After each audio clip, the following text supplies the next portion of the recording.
जय श्री बालाजी महाराज। श्री शिवाय नमस्तुभ्यम। ईश्वर की कृपा आप सब पर बनी रहे। मेष राशि मई 2024। जानते हैं क्या कुछ उतार चढ़ाव देखने को मिलेंगे मेष राशि से जुड़े जातकों को मई 2024 के मध्य।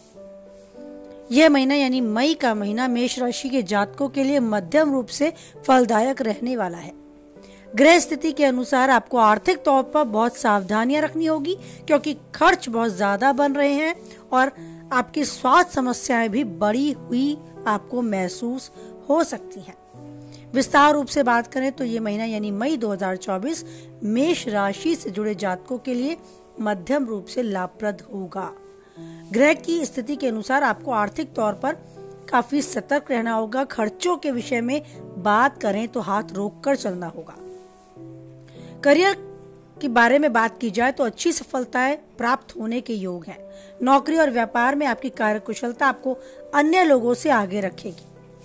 वैवाहिक जीवन में उतार चढ़ाव के बीच आपकी सामंजस्य की योग्यता बनी दिखाई देगी, बढ़ती दिखाई देगी, जिससे आपका रिश्ता सुरक्षित रहेगा और मिठास भी आपको अपने वैवाहिक जीवन में महसूस होगी। प्रेम संबंधों में मजबूती आएगी। अगर विदेश जाने का आपका मन है, वहां से कुछ कनेक्ट हैं आप, तो उसके योग भी प्रबल बन रहे हैं। जो लोग इस दिशा में पहले से प्रयासरत हैं, उन्हें अच्छी सफलता मिलने के भी योग हैं। आर्थिक तौर से उतार चढ़ाव आपको इन दिनों वहन करना पड़ सकता है। पारिवारिक जीवन में शांति बनी रहने की काफी अच्छे चांस हैं।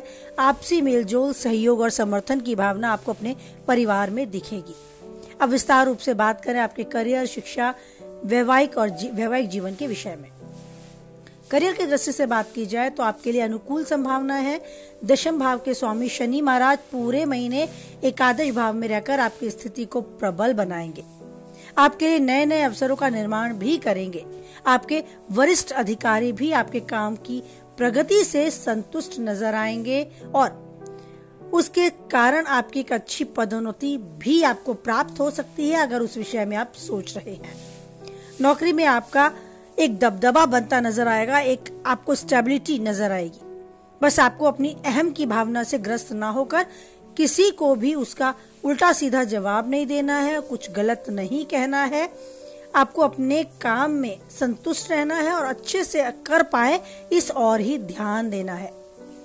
तो आपको भविष्य में भी लाभ मिलेगा और आपको मई के इस महीने में भी अपने काम से खुशी मिलेगी, संतुष्टि और राहत महसूस होगी।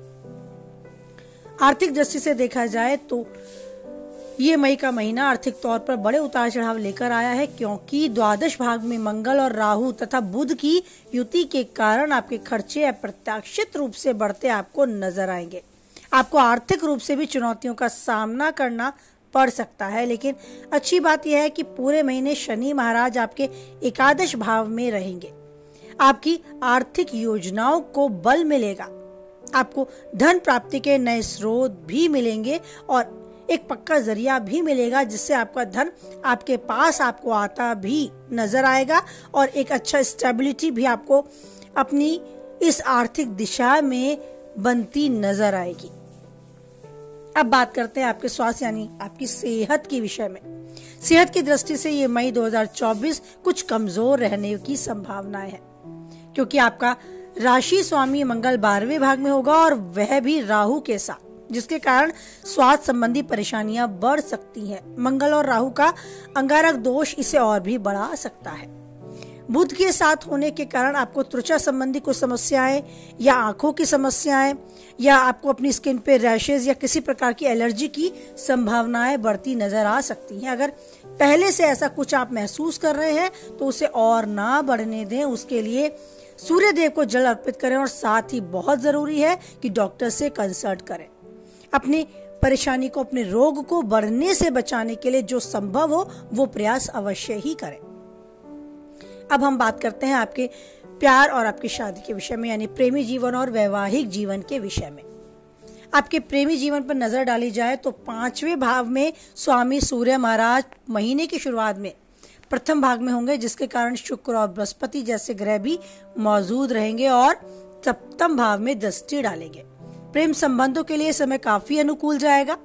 आप अपने प्रिय के साथ विवाह करने के बारे में सोच रहे हैं तो बात आगे बढ़ाएं, आपके पक्ष में ही फैसला होगा। यानी अपने परिवारजनों के समक्ष और उनके परिवारजनों के समक्ष इस प्रस्ताव को रखने के लिए अपनी कमर कस लें। यानी आप लव में हैं तो लव को लव मैरिज में बदलने का योग बन रहा है।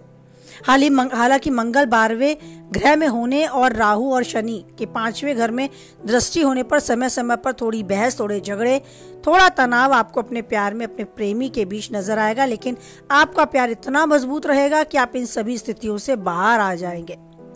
सेम यही कंडीशन आपको, यही स्थिति आपको अपने प्रेमी जीवन के साथ साथ वैवाहिक जीवन में भी नजर आएगी।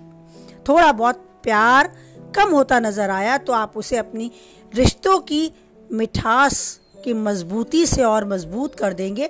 थोड़ा झगड़ा, थोड़ा तनाव, उतार चढ़ाव भरा ये मई रह सकता है, लेकिन फिर भी आपका प्रेम कम नहीं होगा, क्योंकि आप भावात्मक रूप से अपने जीवन साथी के साथ एक मजबूत जुड़ाव महसूस करते हुए उनकी भी भावनाओं की कदर करेंगे और उन्हें ये रियलाइज भी कराएंगे, ये महसूस भी कराएंगे कि आप उनसे कितना सच्चा और कितना मजबूत इस प्यार को बनाए रखना चाहते हैं। अब बात करते हैं आपके पारिवारिक जीवन की। तो यह महीना पारिवारिक अनुकूल असर डालेगा आपके पारिवारिक जीवन पर। दशम भाव में स्वामी शनि महाराज एकादश भाव में विराजमान होंगे। प्रथम भाव में बृहस्पति, शुक्र और सूर्य रहेंगे। दूसरे घर के स्वामी शुक्र की पहले घर में उपस्थिति परिवार के सदस्यों के बीच में एक अच्छे सामंजस्य को दर्शाती है। हालांकि आप थोड़े अहंकारी हो सकते हैं, कुछ ऐसे शब्द, कुछ ऐसी बातें कह सकते हैं जिससे परिवार के सदस्य थोड़े से नाराज हो जाएं। लेकिन देवगुरु बृहस्पति आपको इन समस्याओं से बचाने के लिए पूरा योगदान देंगे और आपको सही गलत की पहचान भी कराएंगे। इसीलिए आप बनते बिगड़ते रिश्तों को समझ पाएंगे और कैसे उन रिश्तों को आगे लेकर चलना है उस बुद्धि और विवेक के साथ कदम भी बढ़ाएंगे। तो आप यूं ही समय के महत्व को, समय की धारा को समझते हुए अपने बुद्धि, अपने विवेक के साथ जीवन के हर पल को अच्छे से जिएं। जो चाहते हैं वो पाएं और उन्नति के शिखर तक यूं ही आगे बढ़ते जाएं। अगर कहीं कोई परेशानी आप पाते हैं अपने जीवन में तो उस ईश्वर के साथ जरूर अपनी बातों को शेयर करें, उनके सामने बैठें, अपनी भावनाओं को व्यक्त करें और उनसे ही वो कृपा पाएं, वो आशीर्वाद पाएं जिसके बिना आप अधूरे हैं, आप कुछ भी नहीं हैं सही मायने में। तो अपने जीवन में हर पल में उस ईश्वर को अपने से आगे रखते हुए हर कार्य को करें।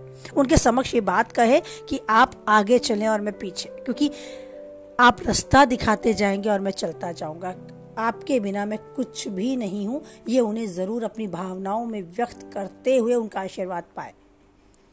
अगर आप कभी मानसिक रूप से अपने को कमजोर पाते हैं, कहीं चुनौतियों का सामना करने के लिए 2 कदम पीछे हटना चाहते हैं, तो उस ईश्वर को याद करें। हर मंगलवार को गुड़ के लड्डू बनाकर गौ माता को खिलाएंगे तो अपनी मानसिक ऊर्जा से अपने आप को हर चुनौती के लिए तैयार पाएंगे, हर जगह अपने आप को खड़ा पाएंगे और वो एक ऊर्जा जो आपको जीवन में पीछे ना हटने के लिए, आगे बढ़ते रहने के लिए प्रेरित करती है, वो भी काफी हद तक आपके आसपास आपको महसूस होगी। कुछ और नहीं कर सकते, नहीं गौ माता मिलती है तो सूर्य देव को तांबे के लोटे में भी हल्दी और अक्षत यानी चावल, और चावल भी बिना टूटे जल के लोटे में डालकर अर्पित करें।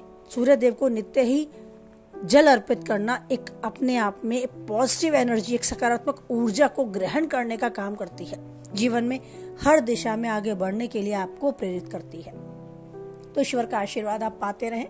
जीवन में यूं ही अच्छे बुरे पलों के साथ हमेशा ईश्वर का आशीर्वाद पाते हुए हर चुनौती का सामना करें और सफलता पाएं। इसी कामना के साथ वाणी को विराम देते हैं। कुछ हद तक आप वीडियो से सहमत रहते हैं तो वीडियो को लाइक करें, किसी के काम की पाते हैं तो उस तक जरूर शेयर करें, और पहली बार चैनल पे हैं, आगे बने रहना चाहते हैं तो चैनल को सब्सक्राइब करें। साथ ही नोटिफिकेशन बेल को भी ऑन करें जिससे आने वाली वीडियो की सूचना आप तक पहुंच जाए। और ईश्वर का आशीर्वाद यूं ही पाते रहें, जीवन में हर उलझन यूं ही सुलझाते रहें, और साथ ही बनाए रखें उस ईश्वर पर अटूट विश्वास, क्योंकि कोई है या नहीं है, एक वही है जो रहता है हमेशा हरदम हमारे साथ। इसी विश्वास के साथ बोलें जय बालाजी महाराज, जय माता दी।